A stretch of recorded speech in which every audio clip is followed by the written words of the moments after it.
Hey MotoAmerica fans, this is Cam Peterson. Thanks for watching. Subscribe to the MotoAmerica YouTube channel for more coverage. Also, like and comment. The grid is formed up. MotoAmerica has indicated we are ready to rock and roll. Revs are going up. Watch for that red light. Here we go. And away we go. And Herrin. Bad start for Josh Herrin. Huh? Yeah, You're looking at the same thing sleeping. I was. But wow, look at Jake Gagne get away. He is gone. Oh, Cam Peterson's getting squeezed between Skults and Baz. Is there any room? Everybody's kind of getting each other's way there.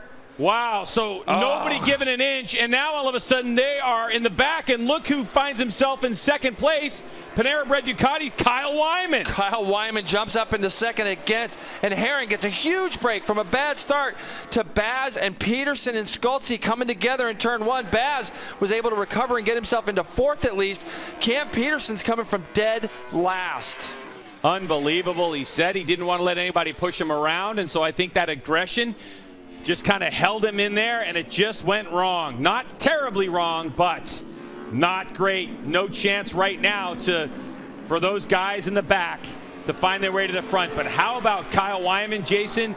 Right now, he and his crew with smiles on their faces. Wyman has put himself in a position right now that he wants to be in. You can see Herrin now in the draft of that Panera-bred Ducati of Kyle Wyman. He's going to try to swing up underneath him, and he does.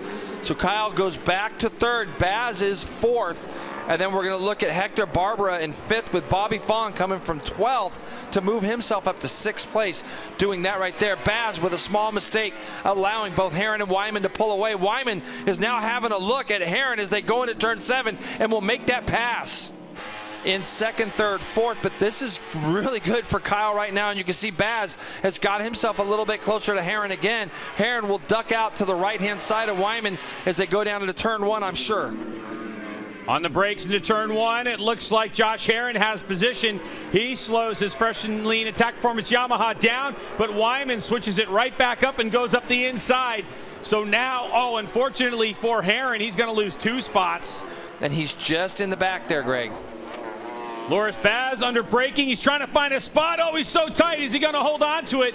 So Loris Baz will take over second spot. There wasn't a lot of daylight there, but he made it work around Kyle Wyman. Matthew Skults, who was involved in that first little lap, first turn incident with a couple other guys. Matthew Skults on that 11 is starting to move himself forward as well.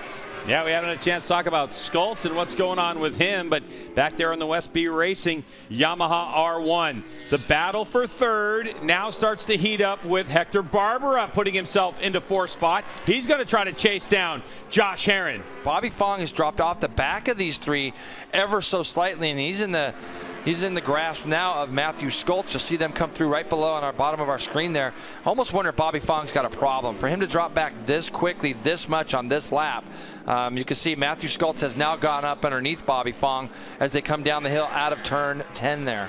So, but Josh did such a good job yesterday of hanging in there. If you remember, he was kind of at the back of that fight for the podium, and he made it come through. Looks like Skultsy was going through, possibly. Yep, he goes through on Kyle Wyman at the top of the hill. So Matthew Skults advances his position around Kyle Wyman, and now he's going to set his sights on Hector Barbera. Is Hector Barbera going to make a move? You can see when they bend, lean the bikes over for the kink, that Barbera doesn't have it on the straightaway, but he's going to try to do it on the brakes. He's deep. He's going to run off the track. So he outbroke himself, and that's it for him for his chance on a podium. Learning these Dunlops, he found the limit for himself without crashing the bike, but he'll rejoin the race. So now that gives Matthew Skults one more position. As hooked up out of the corners as he had seen from Gagne yesterday.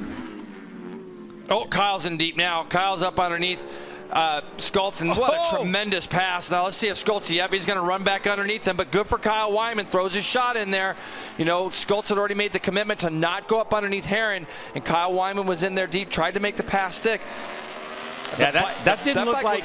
Looks like it turns good, though. Oh, there you go. Yeah, here comes Skultsy up the inside. So hello, Josh Herrin, as Herrin resets his hand on the throttle, trying to fight back. Wyman's trying to take advantage of it, but it's not going to happen at the moment. Now we have a battle of 2 Yamaha teams going after it. Westby Racing versus Fresh and Lean Attack Performance Yamaha. Herrin hard on the binders. He's going to haul it down to the bottom part of the racetrack. He's going to try to hold the line. They're side by side, so Herrin had it for a moment, but Scholz fights right back for third spot. And just behind them, the Panera-bred Ducati of Kyle Wyman was trying to go up underneath Bobby Fong at the same time. So here's the run to turn number 1. Through the kink, cross start finish line. Josh Herrin underneath again, the fastest trap speeds we've seen, 181 miles an hour from the Fresh and Lean Attack Performance Yamaha, and Herrin now takes over third spot. So they took out some fork oil, just a little bit less. It allows him just to dig in, but he felt much more comfortable in morning warm-up, and you can see him a little bit racier today. Oh, that was so close as Matthew Scholz had committed to it, and Herrin looked like he wanted to ride with him, Jason, next to him, but Scholz able to get a little bit of daylight, and Herrin able to put a little bit more brake on and keep it nice and tidy. These late laps, only 4 to go as Jake Gagne has already crossed the start-finish line. There goes Baz, a look over the shoulder from Scholz. It's a horrible place to do it because you completely lose all your aerodynamics as far as that goes. Now Bobby's up underneath Matthew Scholz, and Matthew looks back right there, probably more or less. Herrin with a mistake. Goes wide, doesn't he? Yep, so Herrin with a mistake. So even that look over the shoulder didn't really cost Scholz. So Josh Herrin, big mistake, relegates the position, and Scholz goes into third. What can you say about this guy at VIR this weekend?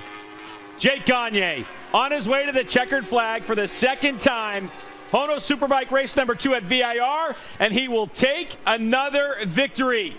Incredible ride for Gagne. And here comes Loris Baz in his maiden podium finish on the Warhorse HSBK Racing Ducati New York entrant.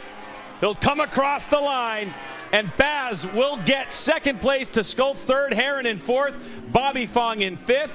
Let's take a look at the results on a scorching hot day here. Jake Gagne with a 13.9 second victory, and Matthew Scholz will be thinking about this race, but still a solid third place finish just ahead of Herrin, Fong, and Wyman.